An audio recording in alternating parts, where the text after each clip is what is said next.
Assalamualaikum warahmatullahi wabarakatuh. Perkenalkan, nama saya Ikfa Sucina Swasyalia, NIM 20323013. Di sini saya akan menjelaskan materi mengenai modul ajar kurikulum merdeka guna memenuhi tugas mata kuliah pembelajaran matematika MISD. Salah. Bismillahirrahmanirrahim. Assalamualaikum warahmatullahi wabarakatuh. Perkenalkan, nama saya Ikfa Sucina Swasyalia, NIM 20323013. Di sini saya akan menjelaskan materi mengenai modul ajar kurikulum merdeka guna memenuhi tugas mata kuliah pembelajaran matematika MISD. Jadi, dalam modul ajar itu tentunya mempunyai tujuan ya, yang nantinya berdampak pada siswanya maupun ini pendidiknya. Nah, tujuan pembuatan modul ajar di sini ditertarakan untuk peserta didiknya ya, teman-teman. Jadi tujuannya itu yang pertama, peserta mampu memahami konsep, tujuan, strategi, dan prosedur pengembangan modul ajar. Jadi ada konsep dalam apa namanya modul ajar itu bagaimana gitu. Terus tujuannya itu bagaimana, terus strategi atau cara yang digunakan supaya mencapai tujuan modul ajar itu gimana, serta prosedur pengembangannya. Terus kalau prosedur pengembangan adanya pengembangan modul ajar itu tentunya melalui evaluasi dulu ya, kayak sehabis dilakukan pembelajaran gitu. Mana yang eh, tercapai dari modul yang sudah dibuat, mana yang belum tercapai gitu. Nantinya dilakukan pengembangan atau bahkan bisa jadi revisi gitu. Kemudian yang kedua, peserta mampu memodifikasi modul ajar yang telah tersedia disesuaikan dengan karakteristik dan kebutuhan sekolah masing-masing. Nah, kalau kenapa sih pembuatan modul ajar itu berdasarkan karakteristik siswanya gitu? Supaya nantinya materi yang disampaikan itu dapat ini dipahami siswanya. Misal ya, kalau dari gaya belajar wis, ada kan siswa yang gaya belajarnya itu auditory, kemudian audiovisual, sama kinestetik gitu. Nah, kalau guru tahu karakteristik gaya belajar siswa bagaimana, itu kan memudahkan membuat kayak bahan ajare, kemudian strateginya juga, sama metodenya, sehingga materi yang nantinya disampaikan itu dapat dipahami sama siswanya gitu. Kemudian kebutuhan sekolah masing-masing. Kalau ini setahu saya mencakup kayak sarana prasarana sama fasilitas dari sekolah tersebut gitu. Kalau misalnya fasilitasnya nggak menunjang kan jadinya apa yang ada di dalam modul itu nggak tercapai gitu. Kemudian yang ketiga itu peserta mampu menentukan asesmen atau penilaian yang sesuai dengan modul ajar yang dimodifikasi. Ya, biasanya di dalam modul ajar itu ada ini ya, asesmen apa yang akan dilakukan sama LKPD gitu. Kemudian yang terakhir, peserta mampu mengembangkan bahan ajar yang relevan serta menyesuaikan tingkat capaian siswa untuk mendukung pembelajaran pada modul ajar yang dimodifikasi. Terus ini ada, mari menyimak bersama. Mengapa modul ajar harus sederhana dan dapat memandu pembelajaran dengan efektif? Nah, tujuannya dibuat modul ajar itu kalau bagi guru ya, itu kan sebagai pedoman guru selama proses mengajar gitu, supaya materinya itu relevan dan penjelasannya itu enggak ini, apa namanya, lewat dari materi tersebut. Kalaupun seumpamanya penjelasannya lewat di luar materi tersebut, itu kan bisa modul ajar itu bisa jadi pedoman supaya kembali lagi ke materinya. Kemudian yang kedua, bagaimana mengembangkan modul ajar yang sederhana namun efektif. Yang langkah pertama yang harus dilakukan tentunya evaluasi terlebih dahulu ya. Mana yang sudah tercapai dan mana yang belum tercapai. Kalau sudah ada yang tercapai, bisa nih dikembangkan lagi supaya uh, lebih mendukung pembelajaran, supaya siswanya aktif, kemudian memajukan ini ya sekolahnya gitu. Biasanya kayak gini juga kan digunakan untuk kebutuhan akreditasi. Kemudian, nah kalau seumpamanya ada yang belum tercapai gitu, ya bisa ditingkatkan lagi atau dimaksimalkan lagi ketika di pertemuan selanjutnya atau bisa direvisi mana strategi yang tepat untuk mencapai tujuan pembelajaran tersebut. Kemudian yang ketiga itu bagaimana menentukan asesmen atau penilaian untuk modul ajar yang sesuai dengan kebutuhan dan karakteristik siswanya. Kalau untuk asesmen penilaian itu tuh dibuat dari kalau ini ya, kalau di sekolah bukan non inklusi. Kalau di sekolah non inklusi, asesmen itu dibuat soalnya itu dari yang mudah, sukar, kemudian sulit. Kenapa sih dibuat seperti itu? Karena itu untuk meningkatkan rasa kepercayaan diri siswa. Kalau misalnya dari awal aja soalnya itu sudah sulit, siswa itu akan kayak cenderung pesimis gitu. Ah ini aja udah sulit, aku nggak bisa jawab. Bagaimana kalau soal selanjutnya gitu. Nah, dibuatnya untuk awal soal yang mudah itu supaya siswa itu semangat untuk menjawab soal selanjutnya gitu. Dia bisa lebih percaya diri gitu. Dan keempat, mengapa modul ajar perlu berpusat kepada murid dan memperhatikan perbedaan karakteristik siswa. Nah, ini tuh tentunya supaya materi yang disampaikan itu bisa dipahami oleh siswa. Kemudian yang kelima, bagaimana memilih dan memodifikasi modul ajar yang sesuai dengan kebutuhan dan karakteristik siswa. Yang pertama itu tentunya memilih ini ya, bahan ajar yang relevan dengan kebutuhan belajarnya gitu. Nanti baru disesuaikan dengan karakteristik siswa. Bisa menambah variasi bahan ajarnya, misal sesekali lah gitu selingan untuk menonton film. Nah, filmnya pun yang film berbau edukasi dan masih relevan dengan pembelajarannya.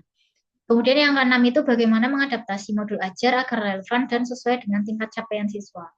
Ya tentunya dengan evaluasi terlebih dahulu ya gitu. Enggak evaluasi, mengamati dulu gitu. Bagaimana karakteristik siswanya gitu. Kalau sudah diamati seperti itu kan jadi mudah ya bisa didata gitu. Kemudian kita sebagai guru itu bisa memilih modul ajar atau bahan ajar yang relevan dengan tingkat capaian siswa gitu.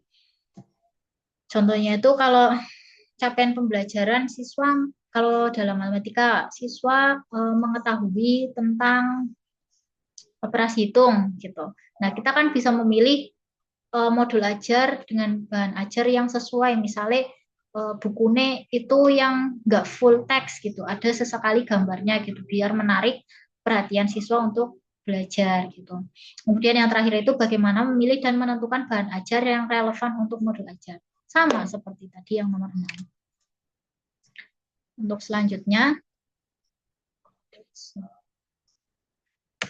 nah selanjutnya itu apa yang dimaksud dengan modul ajar? Nah, ini ada dua pendapat ya yang menyatakan apa namanya mendefinisikan apa sih modul ajar itu. Yang pertama itu modul ajar merupakan salah satu perangkat ajar yang digunakan untuk merencanakan pembelajaran.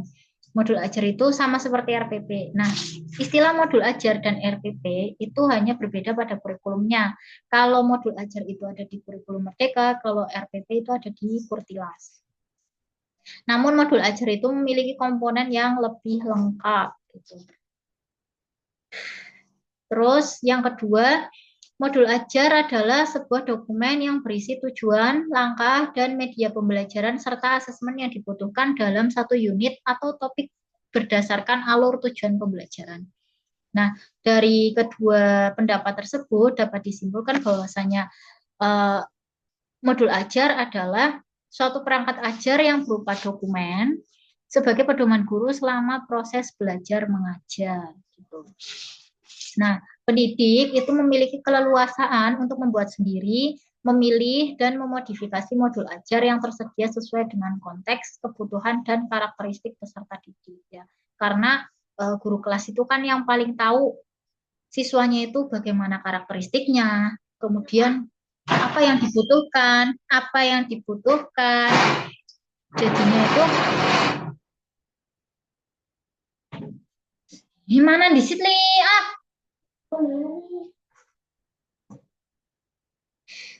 Posapan lek-lek. Sino maju.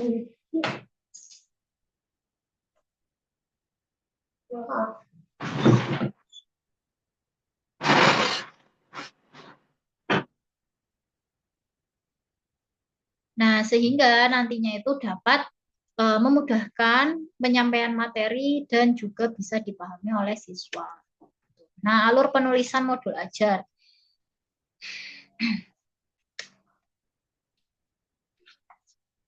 Kemudian alur penulisan modul ajar itu ini ada kurikulum operasional. Eh, di sini itu ada tujuan pembelajaran, ada alur tujuan pembelajaran ya. Namun sebelum adanya tujuan pembelajaran, itu ada yang namanya capaian pembelajaran. Nah, tujuan pembelajaran itu pengembangan dari alur tujuan pembelajaran, dari capaian pembelajaran. Nah, eh, bedanya tujuan pembelajaran dan alur tujuan pembelajaran itu apa sih? Kalau tujuan pembelajaran itu kan jabaran kompetensi yang dicapai peserta didik dalam satu atau lebih kegiatan pembelajaran. Jadi kalau tujuan pembelajaran itu kan tadi yang saya bilang itu pengembangan dari capaian pembelajarannya. Dan ini tuh sifatnya tuh masih sendiri-sendiri gitu. Nah, sedangkan kalau alur tujuan pembelajaran itu tuh sudah mencakup capaian pembelajaran dan tujuan pembelajaran. Yang intinya itu ini tuh rangkaian proses rangkaian apa ya? Bagaimana nantinya itu proses atau langkah-langkah mengajar yang akan dilakukan di kelas saat pembelajaran. Nah, setelah alur tujuan pembelajaran itu eh, jadi satu antara CP sama tujuan pembelajaran, nah jadilah modul ajar. Nah, kalau ini ada nih contoh alur penyusunan modul modul ajar. Kalau di sini contohnya itu mata pelajaran bahasa Indonesia ya. Yang pertama itu tujuan akhir. Tujuan akhir itu supaya apa sih gitu. Misal kalau dalam bahasa Indonesia itu siswa itu bisa memahami suatu bacaan gitu. Kadang kan banyak ya dari diri kita itu sering kita sering membaca, tapi kita nggak paham apa yang kita baca gitu. Nah, di sini ada profil pelajar Pancasila. Profil pelajar Pancasila itu fungsinya apa sih? Yang pertama itu sebagai panduan pengembangan karakter bagi guru dan siswa.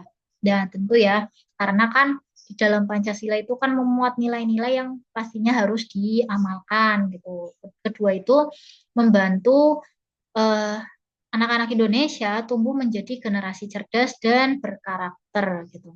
Ya ada ya istilah yang mengatakan adab lebih tinggi daripada ilmu. Nah, supaya kita jadi orang yang berilmu juga beradab gitu. Orang yang berilmu juga enggak apa ya semblotongan gitu. Nah, jadi dia dilandasi dengan adanya adab dan tetap rendah hati seperti itu. Kemudian yang ketiga, supaya senantiasa mengamalkan nilai-nilai Pancasila ya tentunya dari ketuhanan yang Maha Esa sampai keadilan sosial bagi seluruh rakyat Indonesia. Kemudian di sini tuh ada output dari materi sebelumnya. Output itu adalah hasil atau keluaran dari suatu proses tugas atau aktivitas yang masih berkaitan dengan instansi yang sedang dijalani.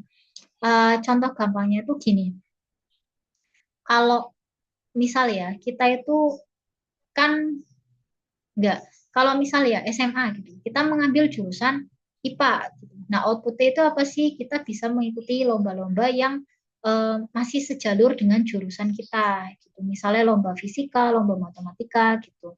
Nah, ada nih lomba tersebut kan kita masih ada kaitan sama instansi, sama sekolahnya gitu. Nah, ada lagi yang namanya outcam. Kalau outcam itu keluaran yang sudah intinya nggak ada kaitannya sama sekolah. Misal ya, kalau kita ini SMA ngambil jurusan IPA. Nah, kemudian bidang yang nantinya ditekuni setelah lulus itu masih relevan gitu. Itu namanya outcome. Nah, kemudian dalam output itu ada tujuan pembelajaran tentu ya. Kemudian dalam ini output dari materi sebelumnya. Nah, ini kan ada ATP, alur tujuan pembelajaran. Nah, yang saya sampaikan tadi ya, itu di dalamnya itu ada tujuan pembelajaran, konten inti itu berisi materi yang nantinya disampaikan. Kemudian pemahaman bermakna. Pemahaman bermakna itu informasi mengenai manfaat yang akan diperoleh setelah mempelajari atau mengikuti proses pembelajaran. Misal kalau dari pelajaran bahasa Indonesia, itu kan elemennya nih ya, ada menyimak, membaca, memirsa, berbicara, presentasikan, dan menulis gitu. Jadi pemahaman bermaknanya ya nantinya kita bisa membaca dan memirsa, terus juga bisa memahami apa yang kita baca, kemudian bisa mempresentasikan atau membicarakan kayak topik yang tadi ini kita baca gitu, dan bisa menuliskan inti dari apa yang kita baca gitu. Kemudian ada indikator pencapaian kompetensi. Kalau indikator pencapaian kompetensi itu contohnya gini, misal ya kan SKKDO. Kalau dari SK, SK itu sih kompetensi gitu. Bahwa dari SK-nya itu kan misal dari pembelajaran bahasa Indonesia ya mengenai puisi gitu. Mengetahui apa itu puisi. Kemudian SK KD. Kalau KD itu berarti kompetensi dasar gitu. Misalnya kita bisa eh, mengetahui puisi, berarti bisa menyebutkan jenis-jenis puisi, kemudian bisa mendeklarasikan puisi. Pokoknya cakupannya itu lebih ini mendalam lagi gitu. Kemudian ada rencana asesmen. Rencana asesmen itu evaluasi yang dilakukan oleh peserta didik setelah mengikuti rangkaian pembelajaran. Nah, tujuannya untuk mengukur sejauh mana pemahaman siswa tersebut. Yang selanjutnya, komponen modul ajar lengkap. Komponen modul ajar lengkap itu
ini yang hijau ini tulisannya nih ya, komponen modul ajar. Itu ada fase capaian modul ajar, kemudian jumlah jam pembelajaran, model belajar, tujuan pembelajaran, dimensi Pancasila, pengetahuan atau keterampilan prasyarat.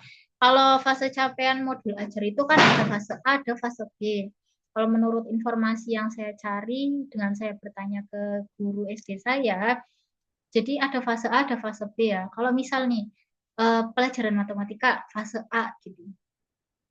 Kalau fase A misal nggak selesai, misal satu semester itu isinya itu ada materi ini penjumlahan, pengurangan, perkalian, pembagian gitu. Nah, misal hanya sampai di penjumlahan dan pengurangan tok. Gitu. Nah, kemudian fase B-nya itu melanjutkan dari fase A-nya gitu. Kemudian ada jumlah jam pembelajaran, ya, mau berapa jam, gitu. Mau berapa menit gitu. Kemudian model belajar gitu, model pembelajaran itu kan banyak sekali ya, inquiry, kemudian demonstrasi dan sebagainya. Tujuan pembelajaran dimensi Pancasila. Kemudian komponen detail modul ajar per pertemuan. Itu ada bahan ajar. Bahan ajar itu ada buku, kemudian perangkat ajar, kemudian ada peraga, gitu.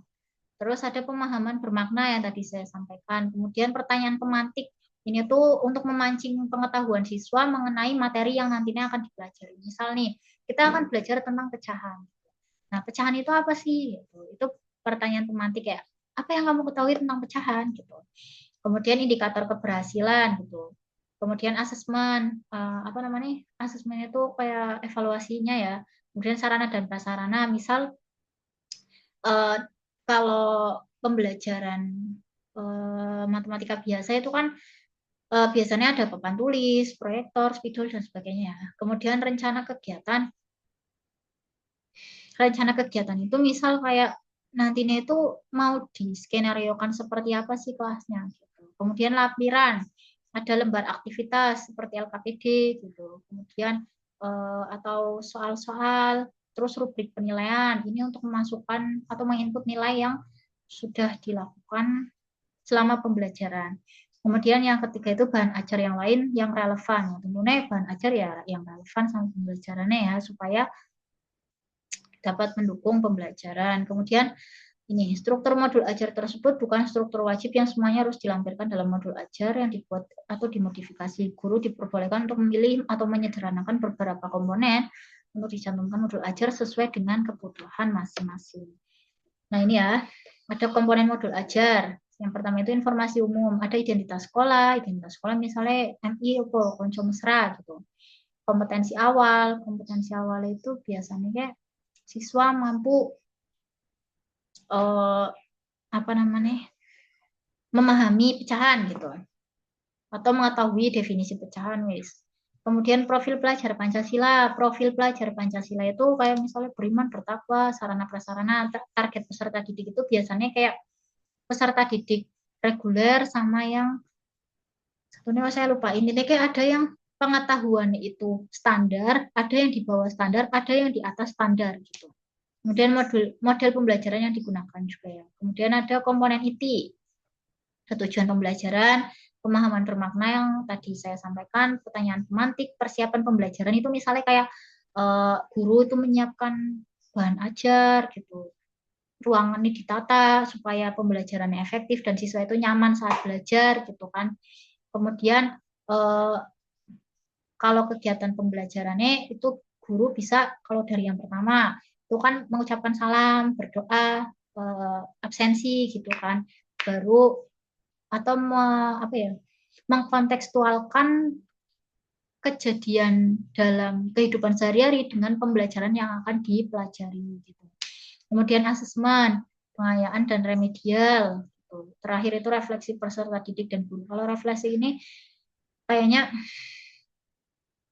apa ya kayak peserta didik menilai guru, guru menilai peserta didik seperti itu sih. Nah, kalau lampiran itu lembar kerja peserta didik ya LKPD, bahan bacaan guru dan peserta didik biasanya itu LKS gitu ya yang paling menunjang biasanya digunakan.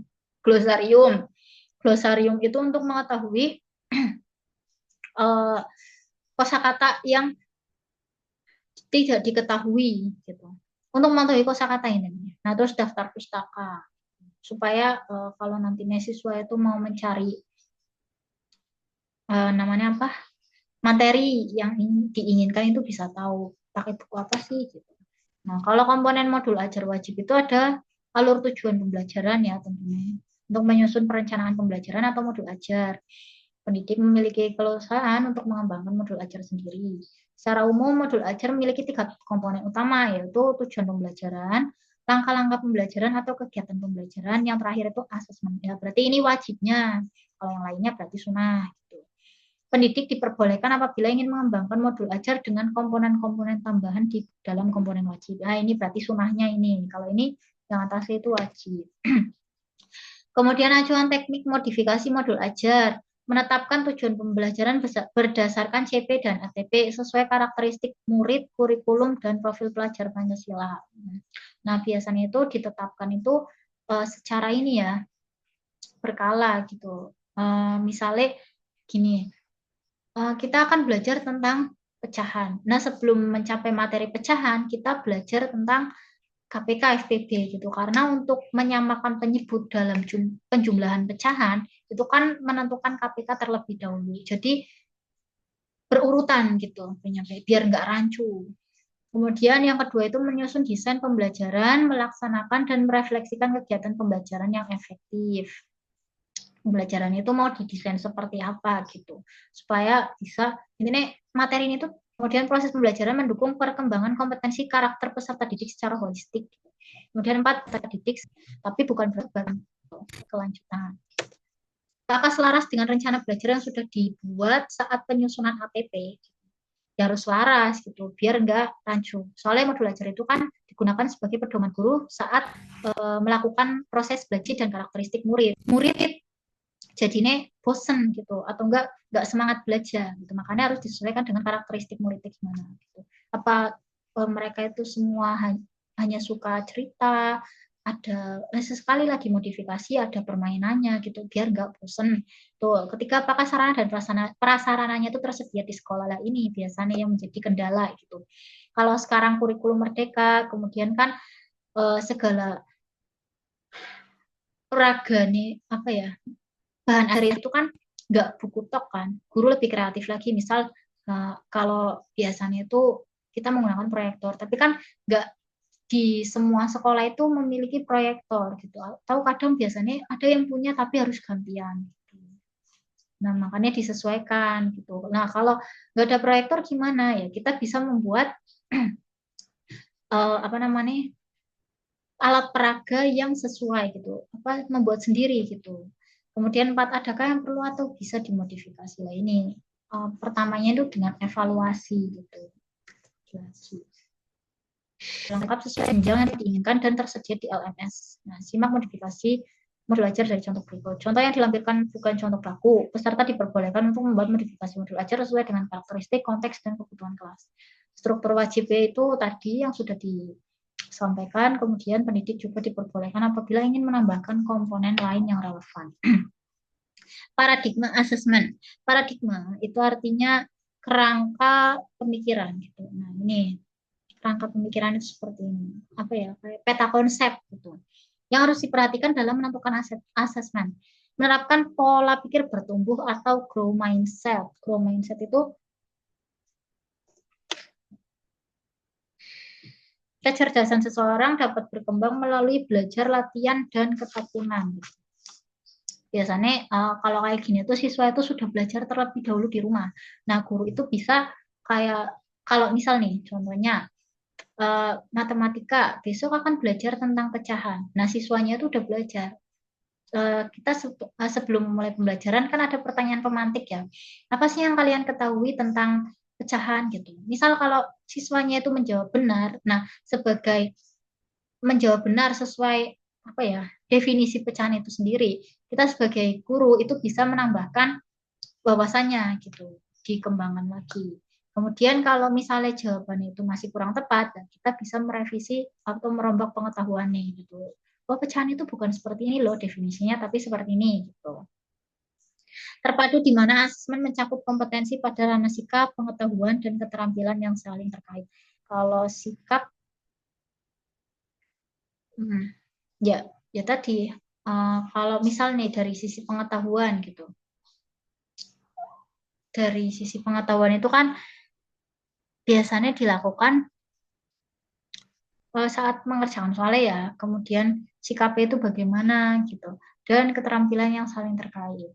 Terus keleluasan dalam menentukan kriteria ketercapaian tujuan pembelajaran, sekolah diberikan keleluasan untuk menentukan teknik dan jenis asesmen gitu. Terserah mau tertulis ataupun non tertulis gitu. Khusus SMK terdapat juga bentuk asesmen khas yang membedakan dengan jenjang yang lain, yaitu asesmen praktek kerja lapangan ya atau PKL ya. Kemudian uji kompetensi kejuruan dan uji unit kompetensi. Asesmen awal pembelajaran itu dapat dilakukan untuk mengidentifikasi kebutuhan belajar peserta didik dan hasilnya digunakan untuk pembelajaran yang sesuai dengan tahap capaian peserta didik. Kemudian pendidik dapat melaksanakan asesmen awal pembelajaran sesuai kebutuhan. Misalnya pada awal tahun pembelajaran, pada awal semester, sebelum memulai satu lingkup materi, atau sebelum menyusun modul ajar secara mandiri. Dengan demikian, asesmen awal pembelajaran tidak perlu dilakukan setiap mengawali tatap muka. Jadi bisa dilakukan kapan aja ya, sesuai kebutuhannya. Asesmen pada awal pembelajaran diharapkan tidak memberatkan pendidik atau satuan pendidikan. Namun demikian, jika pendidik atau satuan pendidikan memiliki kemampuan dapat melengkapi data tambahan dengan melakukan asesmen non-kognitif yang mencakup kesiapan belajar, minat, profil pelajar, latar belakang keluarga, riwayat, dan tumbuh kembang. Asesmen pembelajaran. Ini tuh merupakan bagian terpadu dari proses pembelajaran, dapat memfasilitasi pembelajaran dan menyediakan informasi yang holistik sebagai umpan balik untuk pendidik, peserta didik, dan orang tua, supaya dapat memandu mereka dalam menentukan strategi pembelajaran selanjutnya. Dilakukannya asesmen pembelajaran itu untuk mengetahui sejauh mana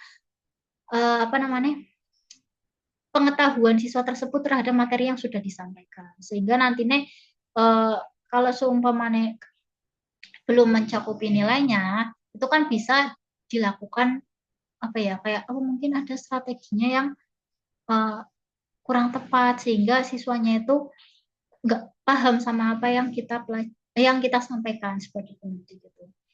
Nah, jadi bisa merombak strateginya, metodenya gitu sehingga intinya kita dapat memenuhi pemahaman siswanya tersebut. Kemudian yang kedua, asesmen dirancang dan dilakukan sesuai dengan fungsi asesmen tersebut dengan keleluasan untuk menentukan teknik dan waktu pelaksanaan asesmen agar efektif mencapai tujuan pembelajaran. Yang ketiga, asesmen dirancang secara adil, proporsional, valid, dan dapat dipercaya untuk menjelaskan kemajuan belajar dan menentukan keputusan tentang langkah selanjutnya. Nah, kenapa sih harus dilakukan secara adil, profesional, valid? Nah, soalnya itu tadi, kalau seumpamanya kok hasilnya nggak valid, nggak sesuai dengan fakta lapangannya, kan sebagai pendidik susah gitu. Misalnya sekelas nilainya bagus semua. Nah, tapi kan bagus semua itu bagus yang berbobot enggak gitu. Mereka memahami nilainya itu sesuai dengan pemahaman mereka enggak gitu. Kalau semuanya hanya tahu dari sisi nilainya saja kan sebagai pendidik itu nggak tahu apa evaluasi yang harus dilakukan, apa yang perlu dirubah, apa yang perlu dikembangkan gitu. Jadi kesesuaian tersebut itu juga untuk mendukung kemajuannya gitu. Ketiga itu keempat, laporan kemajuan belajar dan pencapaian peserta didik bersifat sederhana dan informatif, memberikan informasi yang bermanfaat tentang karakter dan kompetensi yang dicapai serta strategi tindak lanjutnya gitu. Ya nggak usah yang terlalu berlibat gitu. Kemudian hasil asesmen digunakan oleh peserta didik, pendidik, tenaga kependidikan, dan orang tua sebagai bahan refleksi untuk meningkatkan mutu pembelajaran. Ya, ini tadi ya sama yang maksud dari nomor 3, poin ketiga. Kemudian alur asesmen ya. Alur asesmen pertama menentukan tujuan pembelajaran sesuai alurnya, kemudian merancang indikator, memastikan kedalaman tujuan, membuat indikator yang mencakup aspek kognitif, sikap, keterampilan. Kemudian tiga, menyusun strategi asesmen. Keempat, menyiapkan alat ukur atau instrumennya, ya biasanya berupa rubrik ya. Yang kelima, menyiapkan instruksi atau panduan untuk murid, yaitu biasanya lembar kerja gitu. Isinya soal. Keenam itu mengolah hasil asesmen dan bukti pencapaian peserta didik untuk membuat inferensi atau kesimpulan mengenai pencapaian peserta didik terhadap tujuan pembelajaran. Yang terakhir baru menyusun rapor. Acuan yang digunakan untuk melaksanakan asesmen pembelajaran itu ada asesmen sebagai proses pembelajaran atau asesmen as learning, asesmen untuk proses pembelajaran atau asesmen for learning. Ketiga itu asesmen pada akhir proses pembelajaran atau asesmen of learning. Kalau as sama for ini asesmen formatif, sumatif. Kalau ini baru formatif. Iya sih. Oh, kualik. Kalau ini sebagai asesmen formatif, kedua ini sebagai asesmen sumatif. Kalau ini tuh bisa dilakukan untuk refleksi proses pembelajaran, misalnya itu kayak selesai dalam satu, misalnya ya selesai dalam satu bab itu kan ada pengayaan, uji kompetensi seperti itu. Atau bisa melakukan pengayaan secara lisan, nggak mesti tertulis gitu. Nah, kemudian asesmen untuk perbaikan pembelajaran itu biasanya remedi gitu. Yang terakhir itu asesmen untuk evaluasi pada akhir proses pembelajaran ya. Contohnya UAS atau UTS gitu.